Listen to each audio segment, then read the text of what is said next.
If you're loving this podcast, be sure to check out our full lineup. From news and local politics to sports and true crime, find your next great listen right now at inforum.com/podcasts. That's inforum.com/podcasts.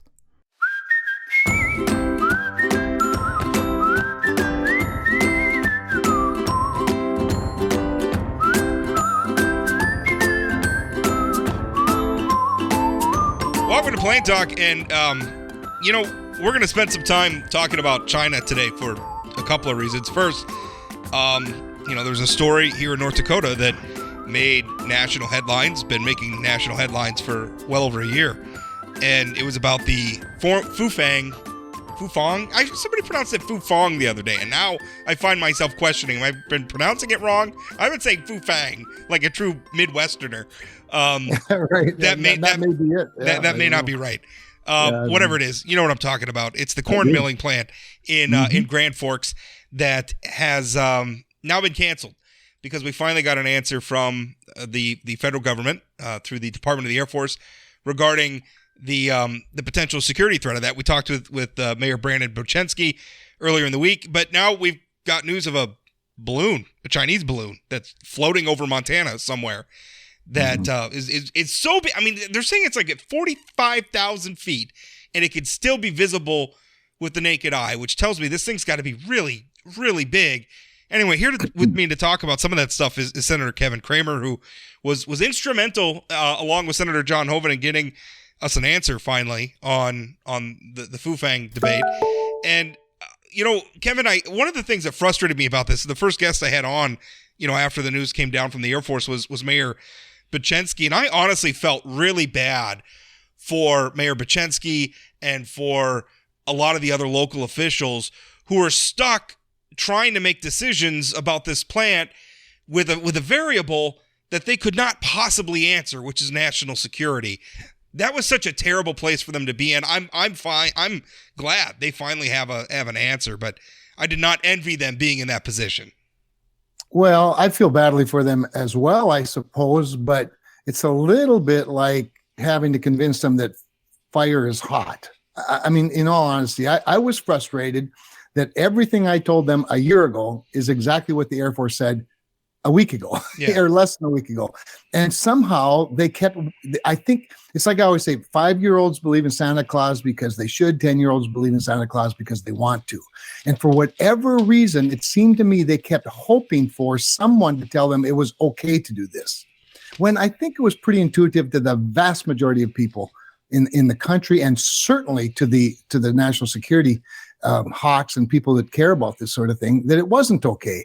And so I think they kept waiting for somebody to tell them it was okay. And of course, no one did. And when the CFIUS process came back with a non-jurisdictional conclusion, which is bad on them, first of all, and really unfortunate, they sort of took that as a green light. At least several of them did. Again, it's sort of like hearing what you want to hear as opposed to what is being said. And I can go back to many points over the course of the last year when the signals could not have been clearer. And probably besides myself being on the Senate Armed Services Committee was when the Chief of Staff of the Air Force, a good 8 months ago or more, was asked at an Armed Services Committee hearing if he was concerned about the Fufeng investment in Grand Forks. And his answer was to Senator Tom Cotton, who asked the question, I'd rather discuss that with you in a secure setting. Well, okay. I don't think you need a secure setting to say, oh, everything's fine. Everything's good, right? Let me play devil's advocate on that just a little bit, because I understand your point.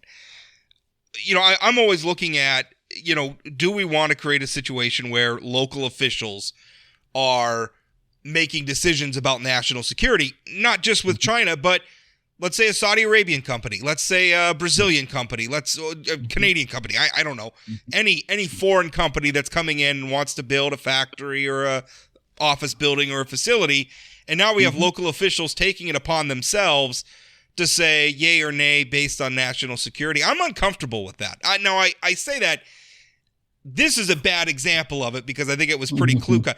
I can understand the reticence, though, of local officials saying, we can't consider that. Like, I don't know that any of them at any point was saying it's okay. It's saying, I think they were kind of saying, well, we have to assume it's okay because we're assuming that if this was bad, the federal government would tell us not to do it. I don't. To me, this is not a local failure. This is a failure of the federal government where we need to. Am I wrong in viewing it that way? I think you're a little bit wrong. Now, don't get me wrong. The federal government did let them down in many respects. The CFIUS process especially let them down, but that didn't surprise me either. I was not a big fan of it, but once the CFIUS process started, I encouraged them to do it quickly. And knowing, of course, that the CFIUS process is a very closed loop, and we can go into all that if you'd like eventually, but that did sort of stop an answer for a good long time.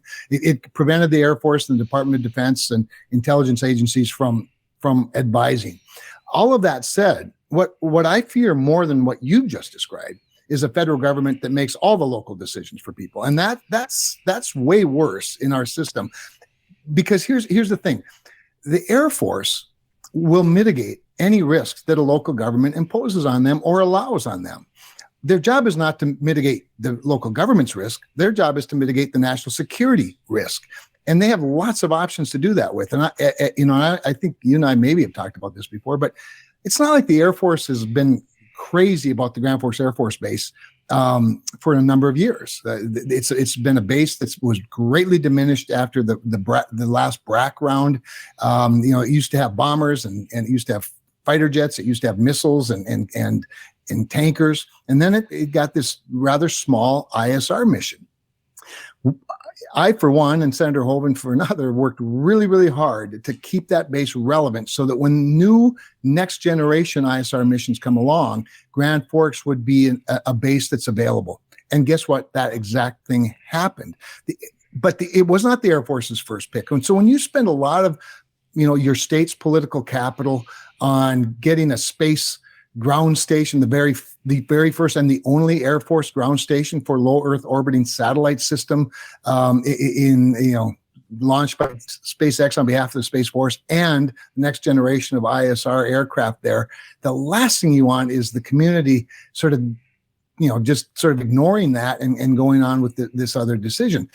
But even at that, without the community asking, local community folks raised the alarm, and it didn't take long for the pitch to get high, and for what I think for a conclusion that I think was obvious and should have been obvious all along. So yeah, I think the federal government could have been quicker in their answer. But also remember, the Air Force works very hard to be a partner with the local community, to be respectful of the local community. Yeah, they do that here. I mean, I live just south of an Air Force base, so they do that here. So yeah, exactly right. You know how important that relationship between Minot and the Minot Chamber and the Friends of the Base, the Task Force 21. Task Force 21, they advocate for the missions at the base, sure, at the Pentagon, all of those things. So these are really important partnerships. And so I think out of respect as much as anything for the community, they wanted the community to have room to make this decision. Now, before anyone thinks this is like a massive dumping on Grand Forks and that they really, really blew it, I would submit to you, Rob, and maybe this is my glass half full personality, but the city of Grand Forks and this experience, as painful and as long as it was a great gift to the country. There are many of these decisions around the country. No one has sounded the alarm like Grand Forks has. No one's gone through the process like Grand Forks has. And finally, the Air Force came out strongly, unambiguously, to use their own term, about in their opposition to these kinds of investments. And I think that'll provide a lot of clarity for several communities throughout the country.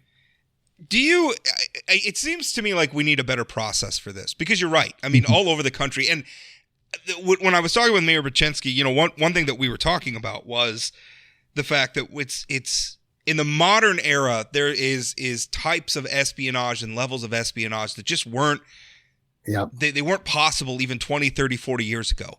Yeah, and so it's not 1952 anymore, and Japan's trying to build an auto factory, right? I mean, it's 2023, and some of the surveillance stuff is very sophisticated.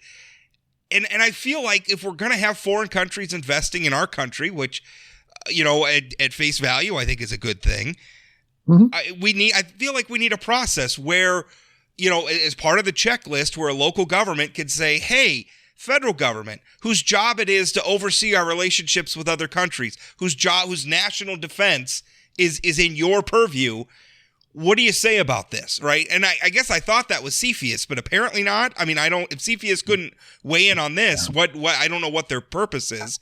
So, Yeah, no, do we need to craft like a new federal law or something? Like maybe we need to get rid of CFIUS and replace it with something better? I mean, I don't know what the answer is. Well, we either need to get rid of the CFIUS process or fix it, and probably fix it's going to be the more likely outcome because CFIUS is quite new, as you know. And agriculture has sort of carved out its own lane, as it has in lots of things, because agriculture is, special, and it's certainly special in our part of the world. Growing food is an important, national security issue. Having said that, we've also lived through this pandemic where critical supplies of things like food and pharmaceuticals, critical minerals, have been vulnerable and have been exploited. And China, and Russia, two of the biggest exploiters of critical supply chains, have the upper hand, whether it's critical minerals, whether it's in some cases oil and gas, and in other cases pharmaceuticals, especially in China. And China already owns a good 25% or more of our meat supply, in terms of meat packing and processing. So we really have to be much more careful. And CFIUS is not prohibited from considering agriculture, but it is diminished in terms of agriculture. Now, the proximity to the air base and agriculture became part of the balance. And I think that CFIUS lawyers, that would be the Department of Justice lawyers specifically, concluded that in a very narrow reading of the law and very narrow ruling, and I think somewhat political ruling, decided they didn't have this jurisdiction.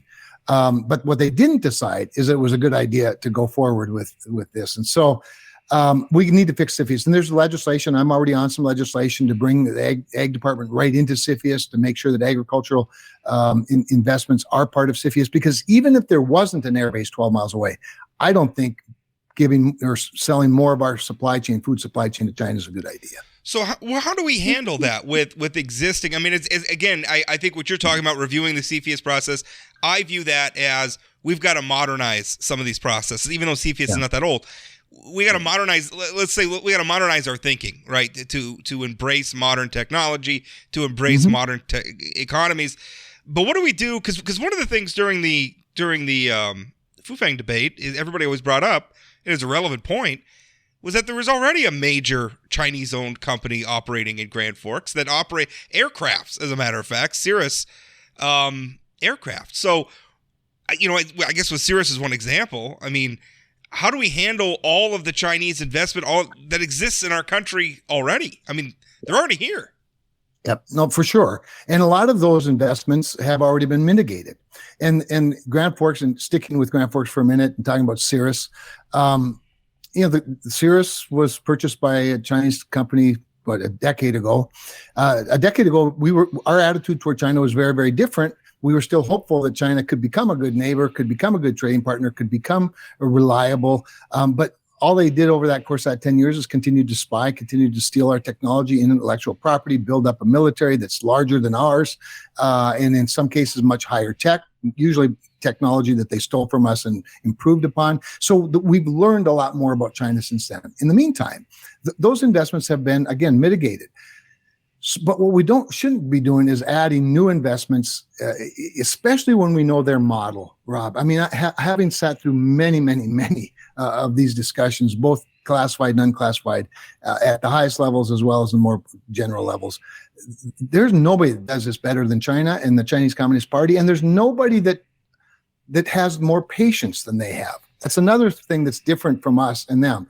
And so when they're in your community, when they have people in their community, it is their law that if you're a Chinese citizen and you're asked to spy on your institution or your community or the PTA or whatever, provide notes, take pictures, they do it for the most part, unless they're going to violate their own laws. It's not the fault of good people. There are a lot of good Chinese Americans, good Chinese immigrants. God knows we need them in many institutions. We love them. But we also have to be realistic and go in with our eyes wide open on these things. So again, a lot of this is forward-looking. Is with regard to previous investments. So yeah, we just have to be aware and be smart about how we deal with them. So let's talk about this balloon over Montana. Yeah, And wow. I don't want to. I don't want to, like, I don't think we should be hysterical about this thing. Right. Balloons are used in SPI. And the only reason I know is I remember reading an article about our use of blimps or blimps or balloons, whatever you want to call them, dirigibles in Afghanistan, actually, because we could float, they could float in the air almost indefinitely. They could cover like 100-mile radius. I mean, they're really, really useful. So, I mean, it's not that unusual a thing, but I mean, it's floating over Montana. And so it seems like when we went through the Fufeng debate, we had a lot of people who were saying, including aiming it at me, somebody like me, who were like, oh, you Red Scare, you China hawks, you're just out. And I'm thinking, I don't think it's Red Scare when we're just reacting rationally to what the Chinese Communist government. So here they're floating a blimp over Montana.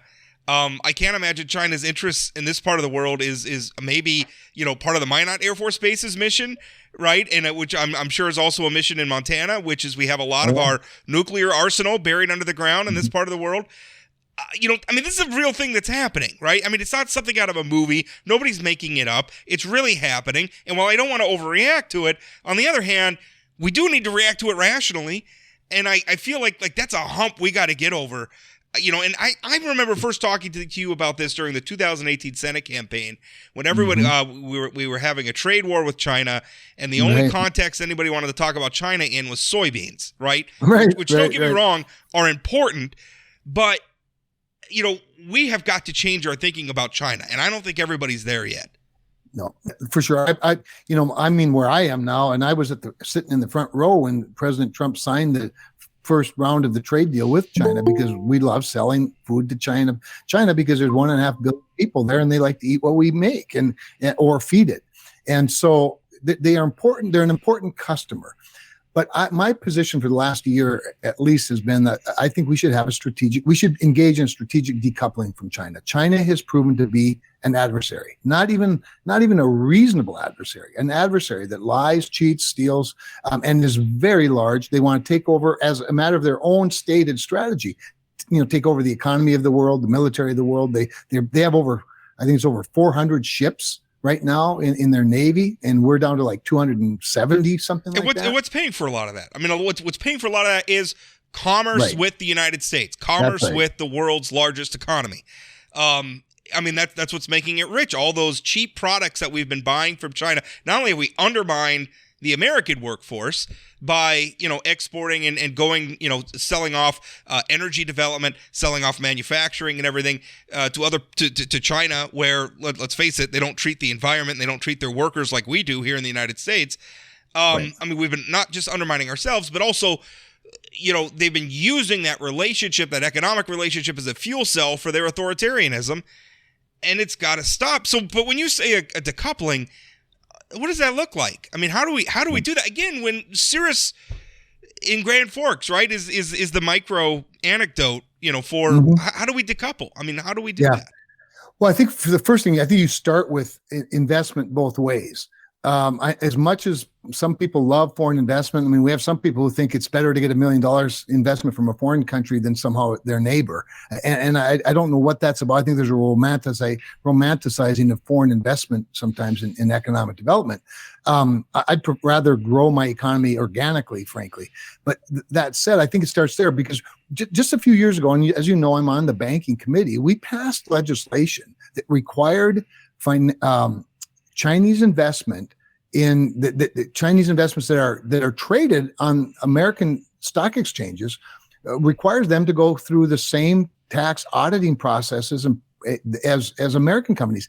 Up to that point, they didn't have to. They functioned under their own laws, and so Americans are investing in sometimes not even knowing through their 401ks or whatever in Chinese companies, and that money's not as protected. It's not as well regulated, and so we start with things like that. I think now at some point you have to have a buyer beware, laissez-faire sort of attitude too in a free market system. But we always have to remind people that China is not a free market system. They are a very closed system.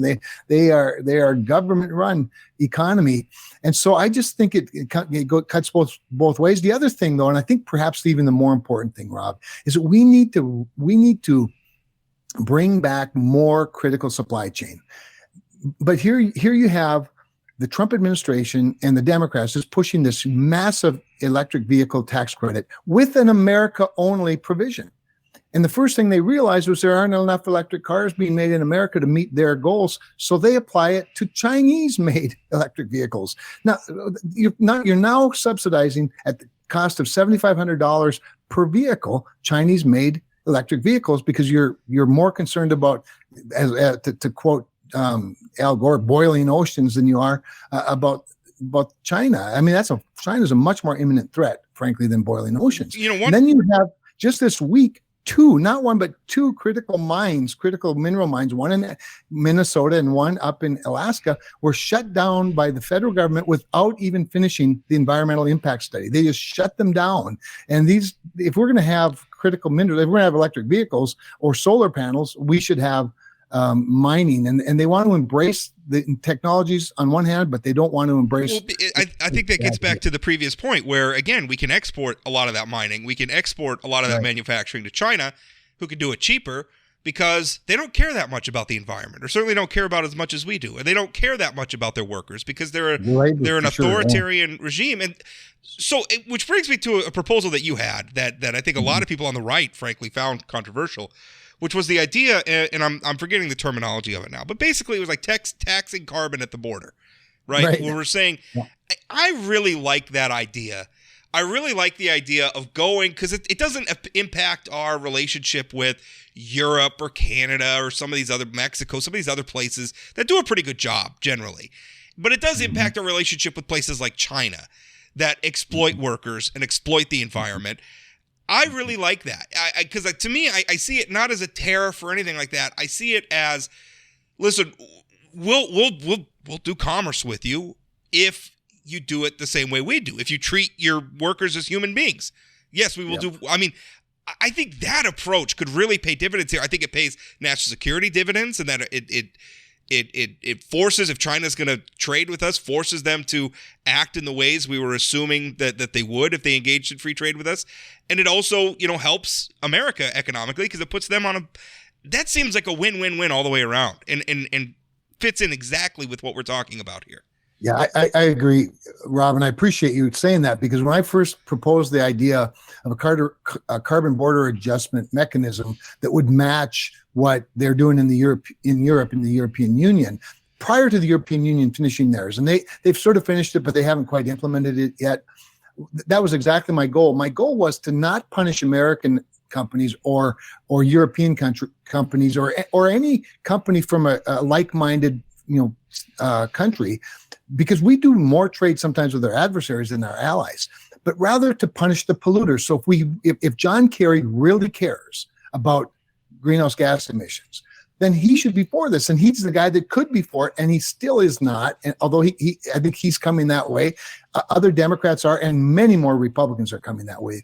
Some Republicans have the idea that we should do something more like a cap and trade, which of course would punish American workers. I refuse to have to support a domestic price on carbon. However, to my friends on the right who think that this is not a free markets idea, I would just challenge you with this.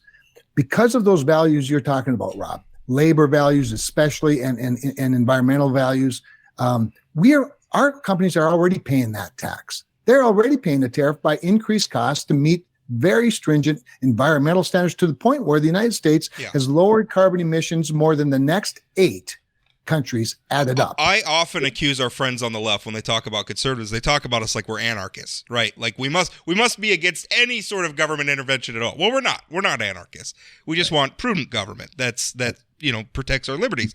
But I think sometimes our conservative friends fall for that too, and they think that they also have to be anarchists. They have to be what the left accuses them of being, and that's wrong. We don't have to be anarchists. I think we're all pretty happy with laws against child labor. I think we're all pretty happy with laws that say you can't just work somebody 80 hours a week or 100 hours a week and not pay them overtime and things like that. I think we're all pretty, like we've established these laws. They work pretty well. Our market hasn't cratered. In fact, I think in a lot of ways they've helped. What's wrong with going to other countries and saying, hey, get on our level? Well, and remember, if we did that, let's just say, and I won't go into the details of carbon border adjustment mechanism with Europe and all that, because we aren't quite there yet. They're a little bit ahead of us, of course. We've got some work to do. But let's just say we find a standard that our companies already meet. Again, given the fact that they already meet very stringent standards, and we apply a carbon fee to polluters. If they're going to sell stuff to us, they have to meet that standard. On the one hand, you might generate some revenue importing if in fact it makes any sense. But more importantly, what you're probably going to do is grow our economies, and we do more trade with our friends rather than our adversaries, and ultimately change the behavior of the adversaries if they want to do business with the largest economy in the world. And when you combine the United States and the European Union together, you're talking about a really big chunk of the economy that you're more likely, if you're China, to try and meet than to try and defeat with low-cost junk. Now, we also, as Americans, Rob, have to make the decision that we're willing to pay a little more for some trinkets and pharmaceuticals and things. It's going to impact inflation. It's going to impact inflation. I mean, cost of living is going to go up. And that's unavoidable, but unfortunately, I feel like that ship has sailed. Like our choices are either to continue the status quo, which is not tenable, frankly, from a national security perspective and an environmental perspective and everything else, economic perspective, or we have to accept some pain of frankly, paying for our past mistake. Our past mistake being, and I say a mistake, I'm not really pointing the finger. I used to believe, I remember listening to George H.W. Bush and Bill Clinton and George W. Bush, all through Republicans and Democrats, everybody thought if we have free trade with China, capitalism will insinuate itself in, and all they've done is they've just used it. They've used it. They've used us. They're a command economy, and they've taken advantage of us. It's got to stop. Well, Senator, that's all we got time for. I really appreciate you coming on. This is such an interesting topic, and I was listening to NPR this morning. They were talking about the balloon thing, and they were talking about this is just another quiver in the arrow in the quiver of the China hawks, and I'm like, I don't understand how I'm concerned about them spying on our missile fields, and I'm a hawk. They're being hawks, right? I would just say thank God for the China hawks. Yeah. All right. They're what keep NPR viable in a system like ours. I don't mind listening to NPR. They're pretty good. Some of that. They have they have good book reviews. Senator, thanks for your time.